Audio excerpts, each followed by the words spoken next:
So this is about the new moon at the 3rd of December 2021, and the location is close to the Mauna Kea, which is the tallest mountain from sea level on Earth. Doesn't look like, but it is. And this is for everybody who relates to protecting a sacred land here and everywhere. But here is a very special location. That's why they want to put all these telescopes on top of the mountain, because this is a place where the spirit is very, very close to the earth. And they want to put all these telescopes up on top of this mountain to disrupt that, so that there's only a material connection to the cosmos and not a spiritual one. So,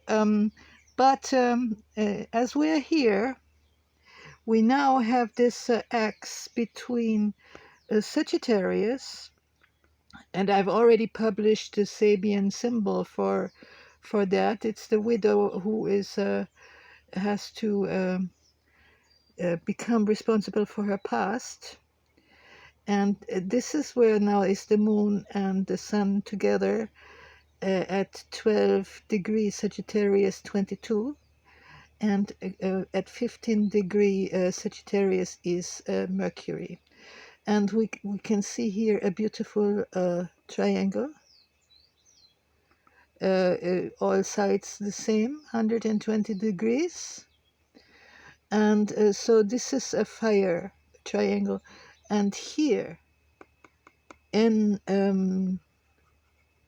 Aries, which is the first fire sign, is the first sign, whatever, in the whole zodiac, is Chiron, the wounded healer.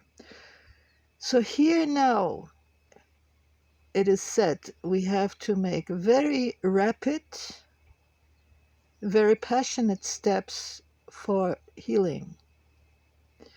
And also we have here a very interesting karmic aspect to Uranus in Taurus, which Uranus is always good for surprises and very sudden things. Could be, a big shakeup, whatever, can happen at that date too. But those of us who are invested in healing ourselves, our surrounding, our past and our future, we are going to feel a very wonderful influx in possibilities. Here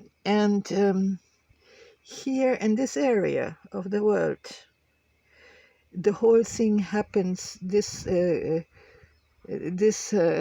big conjunction between moon and sun and Mercury happens in the 5th house, and the 5th house is equivalent to Leo. And in Leo, the fire, here's the first fire sign with Aries, is in service of the ego. It's a big mistake to always say, oh, we have to eliminate the ego, we have to kill the ego. No, we have to refine it. We have to make it beautiful, our ego. We don't have to eliminate it. That just makes us people without willpower. And so what can happen here in the 5th house, especially as it's also in the third fire sign, where the fire is in service of all that is, that I call that actually the priest. That's the keeper of the sacred flame, is Sagittarius. That's also a truth teller. It can be a foot in the mouth a foot in the mouth disease. I have that very much because I have Mars right here at 14 degree. So I wonder what I will spout out at that particular day. I have to be a little bit careful, but it will serve to heal. So here it will also be about words. So I had already written about this time. It can be, we can act artfully histrionic. We can act out in the way that we make ourselves understood. How can we explain to plain materialists, I wouldn't even say white male supremacists, but plain materialists of no matter which gender or color or whatnot, that the earth is actually hurting. That and when someone hurts in one way or the other, no matter how many pills we take, how many feel-good weekend seminaries of New Age gurus or whatnot, we still will be hurting. We have to acknowledge this hurt, that we have been hurting and we have been hurting others in the past, and it's still there. It has to be addressed, or else there is no healing. So I don't know how to act it out. I mean, there are comedians, there are one man or one woman shows.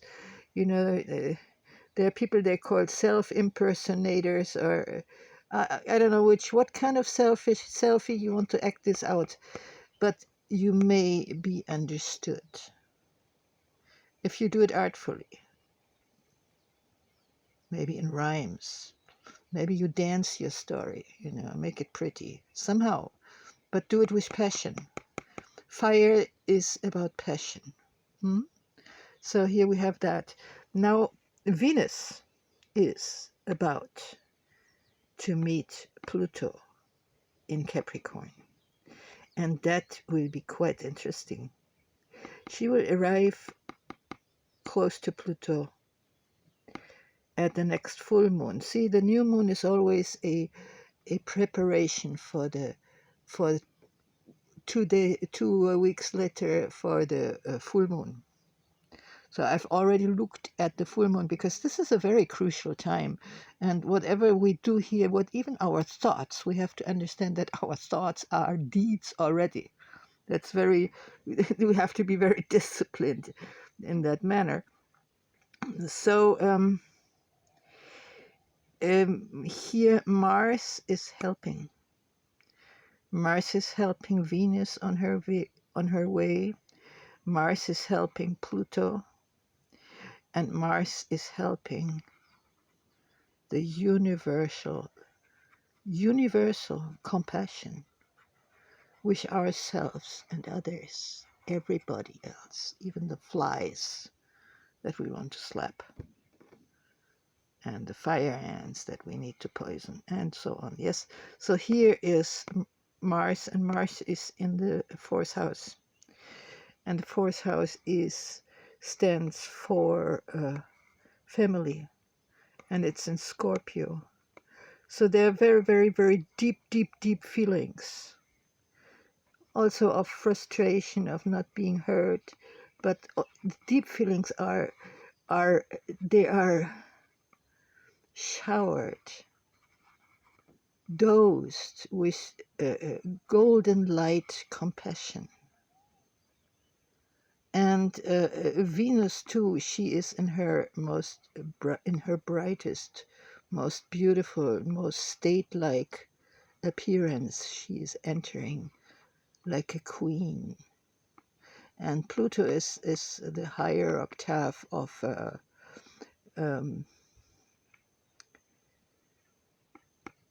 Mars, and this happens in the 6th house. So there it is a service. Venus is meeting Pluto, and they together will render a service to humanity, and it will be about our understanding of the earth, our love for the earth, our passion for the earth, our compassion for the earth. That is Neptune. He is in charge for compassion. That's the ocean god in the Latin language, has different names in different languages, but this is the one that is used in Western astrology. I could say other names, I will one day, probably. But here we see that there is a big, it's going to be an active compassion. Mars will start to be active first in his family, in whoever he perceives as family. And